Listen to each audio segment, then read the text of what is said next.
মনে রাখবেন, আগের বার বলেছিলাম লক্ষ্মীর ভাণ্ডার করব, করে দিয়েছি। আপনারা দিল্লিতে ইলেকশনের আগে বলেছিলেন 2,500 টাকা করে দেবেন মহিলাদের। ইলেকশনে জিতে গিয়ে উল্টো রথ, নেই, কিচ্ছু নেই, সব ভাওতা। আর বিহারে ইলেকশনের আগে দিলেন 8,000, তারপরের দিন চালালেন জিতে গিয়ে বুলডোজার। আর এখন বাড়ি বাড়ি গিয়ে মহিলাদের বলছে টাকা ফেরত দাও, টাকা ফেরত দাও, টাকা ফেরত দাও। আমার কাছে ভিডিও করা আছে, আমি বিহার থেকে মেয়েদের কথা তুলে এনেছি। আর আমরা যেটা বলি আমরা করি, আর বিজেপি যেটা বলে মিথ্যে কথা বলে। ওদের নিজেদের কোনো ক্যাডার নেই।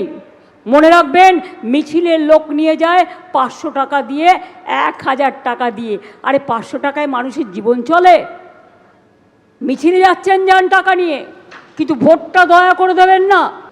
শিলিগুড়ির সভা থেকে একের পর এক বিষয়ে তৃণমূলকে আক্রমণ করেছেন প্রধানমন্ত্রী নরেন্দ্র মোদী। তিনি বলছেন, উত্তরবঙ্গে তৃণমূলের একটাই নীতি, উপেক্ষা করা এবং ভয় দেখানো। 4 মের পর নতুন সরকার আসবে, সব বদলে যাবে, এটাই বিজেপির মন্ত্র। এ রাজ্যে বিজেপির মন্ত্রের সঙ্গে জুড়বে তৃণমূলের লুটেরাদের হিসাব। नॉर्थ बंगाल के लिए टीएमसी की दुर्नीति हमेशा डराना, भय पैदा करना, लोगों को भयभीत रखना और लोगों की उपेक्षा करना। यहां जो टीएमसी के खिलाफ, उनके खिलाफ राजनीतिक हिंसा होती है,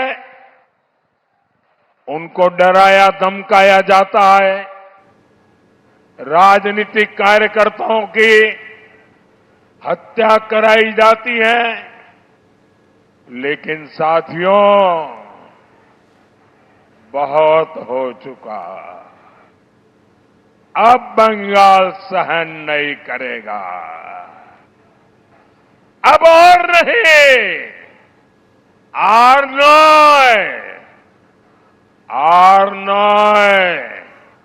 ভয় নয়, ভরসা চাই। একদিকে আপনারা শুনলেন শিলিগুড়ি সভা থেকে তৃণমূলকে নিশানা করে প্রধানমন্ত্রী নরেন্দ্র মোদী যখন বলছেন 4 মের পর পরিবর্তন হবে, আর অন্যদিকে খণ্ডঘোষের সভা থেকে মমতা বন্দ্যোপাধ্যায় তিনি বলছেন বিজেপি শাসিত রাজ্যে মাছ খাওয়া বন্ধ, মাংসের দোকান বন্ধ, তুমি বিদেশ থেকে আমদানি করা মাশরুম খাও, সবার নিজের অধিকার আছে কে কি খাবে। খণ্ডঘোষের সভা থেকে আক্রমণ মমতা বন্দ্যোপাধ্যায়। সব রাজ্যে মাছ খাওয়া বন্ধ, বিজেপি রাজ্যে মাংসের দোকান বন্ধ। তাহলে কি খেয়ে বেঁচে থাকবে মানুষ? আমার মাথা। তুমি খাও না মাশরুম, তুমি বিদেশ থেকে আমদানি করে যত খাবার খাও খাও। বাংলার লোকেরা একটা বাচ্চাকে স্কুলে পাঠায় একটু সেদ্ধ ভাত খাইয়ে, একটু মাছের ঝোল খাইয়ে। যে নিরামিষ খাবে খাবে, আমার কোনো আপত্তি নেই। সব ধর্মের জন্য, সব ভাষার জন্য তাদের নিজস্ব অধিকার আছে, কে কি খাবে না খাবে। শিলিগুড়ির সভা থেকে তৃণমূলের জঙ্গল রাজ শেষের বার্তা দিয়েছেন প্রধানমন্ত্রী নরেন্দ্র মোদী। তিনি বলছেন যে তিনি আগেও বারবার শিলিগুড়িতে এসেছেন এবং যতবার এসেছেন ততবারই ভালোবাসা পেয়েছেন। পশ্চিমবঙ্গের মানুষ আমার হৃদয় জিতে নিয়েছে, পশ্চিমবঙ্গবাসী পরিবর্তনের সিদ্ধান্ত নিয়েছে। কি বললেন মোদী, শুনুন। आपने मेरा दिल जीत लिया है। अब आपको बंगाल के हर एक व्यक्ति का दिल जीतना है। जीतोगे? हर बंगाली का दिल जीतोगे? बंगाल को प्यार करने वाले हर किसी का दिल जीतोगे? फिर तो आप चुनाव जीतने वाले पक्का हो। साथियों, कल मैं बंगाल के अलग अलग क्षेत्रों में गया था। वहां जो मैंने दृश्य देखा, जो उत्साह देखा, जो उमंग, जो जोश, नौजवान, माताएं, बहनें, बुजुर्ग, गांव के लोग इतना कष्ट उठा करके आए थे, मीलों तक पैदल चल रहे आ रहे थे।